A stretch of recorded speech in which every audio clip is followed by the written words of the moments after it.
అందరికీ నమస్తే అండి. జగన్మోహన్ రెడ్డి మళ్ళీ పాడేసాడు ఆఖరి రాగం. మొన్న పాడాడు కదా! నమ్మకం సన్నగిల్లుతుంది. నేను గెలుస్తానో, గెలవనో చెప్పలేను. నా సినిమా అయిపోయిందింకా. నేను ఓడిపోబోతున్నాను అని చెప్పేసి మొన్న ఇండైరెక్ట్‌గా చెప్పేసాడు. ఇవాళ కూడా అదే ఏడుపు. ఇంచుమించు అదే ఏడుపు. సేమ్ ఏడుపు ఒకటే. ఒకసారి వినిపిస్తాను చూడు ఏమని ఏడుతున్నాడో. అలాంటి మన ప్రభుత్వాన్ని ఆ! 57 నెలలకే మన ప్రభుత్వాన్ని గొంతు పట్టుకొని పిసికే కార్యక్రమాలు చేస్తా ఉన్నారు. హ్మ్. మీ బిడ్డ ఏదైతే నా అక్క చెల్లెమ్మల కుటుంబాల కోసం బటన్లు నొక్కాడో హ్మ్. ఆ బటన్లు నొక్కిన సొమ్మును హ్మ్. మీ బిడ్డ ఆ అక్క చెల్లెమ్మలకు ఇవ్వకుండా ఏకంగా ఢిల్లీ పెద్దలతో కుట్రలు చేసి హ్మ్. ఏకంగా అడ్డుకుంటా ఉన్నారు. ఈ డబ్బులంతా కూడా ఎన్నికలు అయిపోయాక ఇస్తారట. హ్మ్. ఈ డబ్బులంతా ఎన్నికలు అయిపోయాక ఇస్తారట. పట్ల నువ్వు మనిషివో, మానువో అర్థం కావట్లేదన్న. నిజంగా అసలు నువ్వురా లేదంటే మున్సిపాలిటీ చెత్తకుప్ప మరింత దరిద్రంగా ఇంత పచ్చి అబద్ధాలు ఎలా చెప్పాలనిపిస్తుందో మాకు అర్థం కావట్లా. నువ్వు నిన్న కాక మొన్న ఏమన్నా బటన్ నొక్కావా? లేదు. లేదు. నువ్వు ఇచ్చే టైము, నువ్వు ఇచ్చే సమయానికి సంక్షేమ పథకాలు నువ్వు ఇచ్చే సమయానికి ఎన్నికలు కూడా వచ్చిందనుకో. సరే ఇవ్వకుండా అడ్డుకున్నారంటే అదొక అందం. అది కూడా కాదు ఇక్కడ. నువ్వు బటన్ నొక్కి 3 నెలలు అవుతుంది. జనవరిలో ఒక బటను, ఫిబ్రవరిలో ఒకటి, మార్చి 1 తారీఖున ఒకటి, 6 తారీఖున ఒకటి, 7 తారీఖున ఒకటి, 14 తారీఖున ఒకటి. అప్పటికి ఇంకా ఎన్నికలు కూడా అమల్లో లేనే లేదు. నువ్వు బటన్ నొక్కి అప్పుడు డబ్బులు వేయకుండా ఇవాళ ఎందుకు ఏడుతున్నావు నువ్వు? అప్పబాయోగులు ఇవాళ ఎందుకు ఏడుతున్నావు అంటున్నా. నాకు అది అర్థం కావట్లా. ఇది ఎక్కడ ఏడుపు? వాళ్ళు అడ్డుకున్నారో, చంద్రబాబు నాయుడు అడ్డుకున్నారో, ఇంక నువ్వు గాజులు వేసుకో ఇంకా. అంటే మనోడు బటన్ నొక్కినప్పుడు అంటే డబ్బులు పడవంట.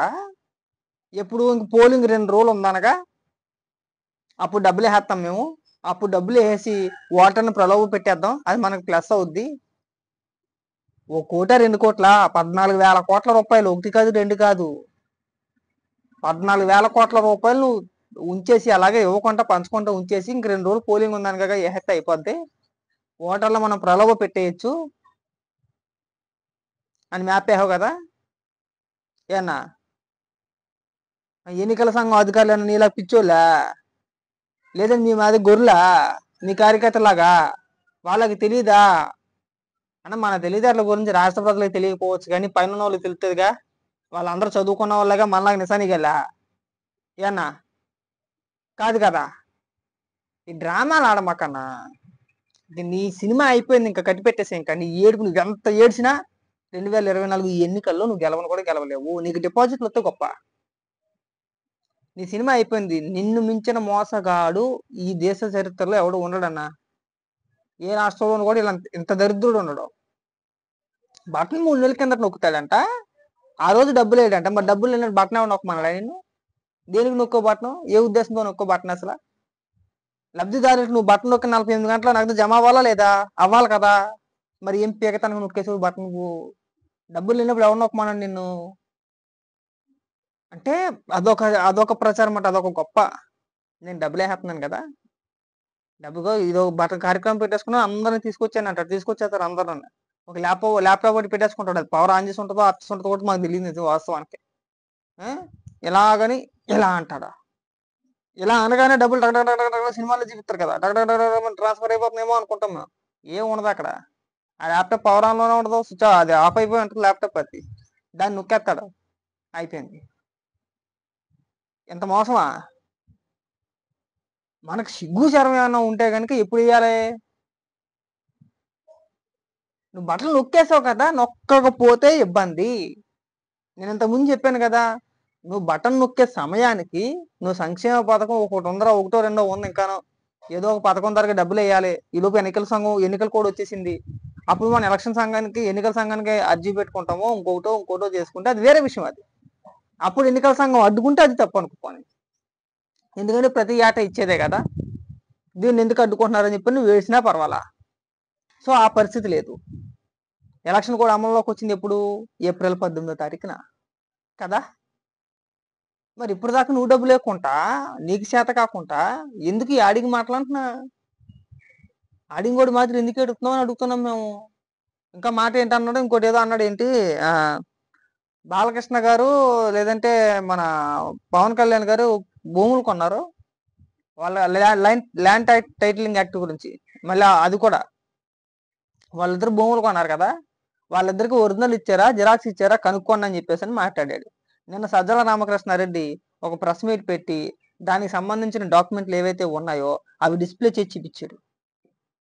మేము ఇందుకు కాదా, మేము ప్రజలందరూ భయపడిపోయింది ఇందుకు కాదా? ప్రజల ఆస్తుపాస్తుల వివరాలు వైఎస్ఆర్సీపీ పార్టీ చేతికి ఎందుకు వచ్చినాయ్యా? ప్రభుత్వం దగ్గర ఉండాలి, ప్రభుత్వం అధికారి దగ్గర, ప్రభుత్వం దగ్గర ఉంటాయి ఖచ్చితంగా, కానీ మీకు సంబంధం లేదు. అది ప్రభుత్వం వేరు పార్టీ వేరు కదా కదా మరి మీ వైఎస్ఆర్సీపీ పార్టీ చేతికి ఎందుకు వచ్చినాయి?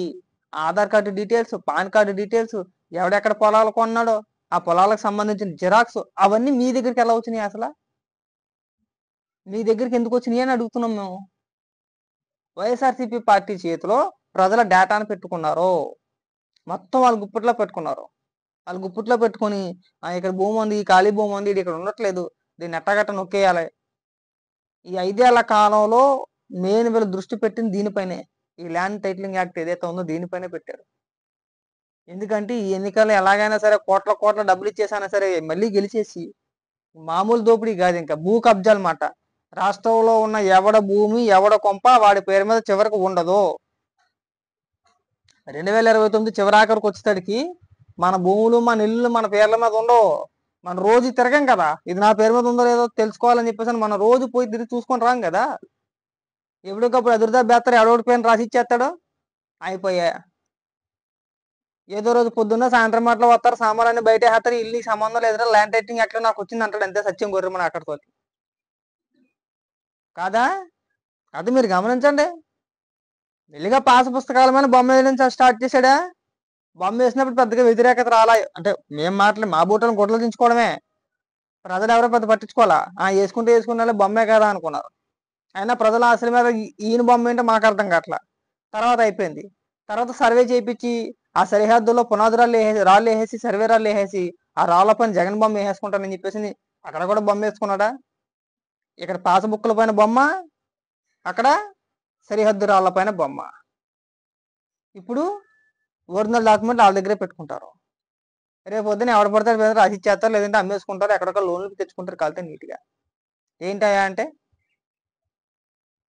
అవది ప్రభుత్వం ఇచ్చిన భూమి అని సొంతంగా కొనుక్కున్నావా?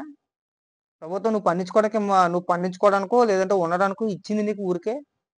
ఈ తాతల కాలం నాటి ఆస్తి అయినా సరే ఇక్కడ ఆల్రెడీ బొమ్మ వేసుకుంటారు కదా, చిత్తు కాగితాలు దేనికి పనిచేయవు అవి. నీకు ఆ బొమ్మ వేసుకొని ఇచ్చేది దేనికి పనిచేయదు కాబట్టి అందు మీద ఉంటుంది, దేనికి పనిచేయదని. అంటే ఏంటి, ఆల్రెడీ ఒరిజినల్స్ వాళ్ళ దగ్గర వేరే ఉన్నాయి. నీకు నామకే వాస్తు ఇవ్వాలి కాబట్టి పేరుకి మాత్రమే నీకు ఆ పాస్బుక్, అంతే. దానివల్ల ఎవరికి ఉపయోగం లేదు, అది ఎందుకు పనిచేయదు. అది ప్రజల అసలు మాత్రం కొల్లగొట్టేస్తానని చూస్తున్నా కానీ ప్రజలకు మేలు చేసే ఉద్దేశం లేదు. ఏప్రిల్ 14వ తారీఖున డబ్బులు ఇస్తే నీకు నష్టమా?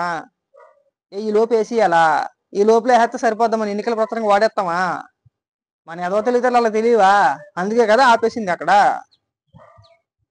సో ఈ పనికి మాటలు సొల్లు మాటలు చెప్పమాకన్నా, చాలా చండాలంగా ఉంటది. అయిపోయింది, ఇంక ఏడమాకు, ఇంకా ఓడిపోతానని ఏడమాకు. ఇంకా నువ్వు చేసింది ఏమనుంటే చెప్పుకో, అంతే తప్పితే ఈ అప్పాబాయకూరలు చెప్పమాక.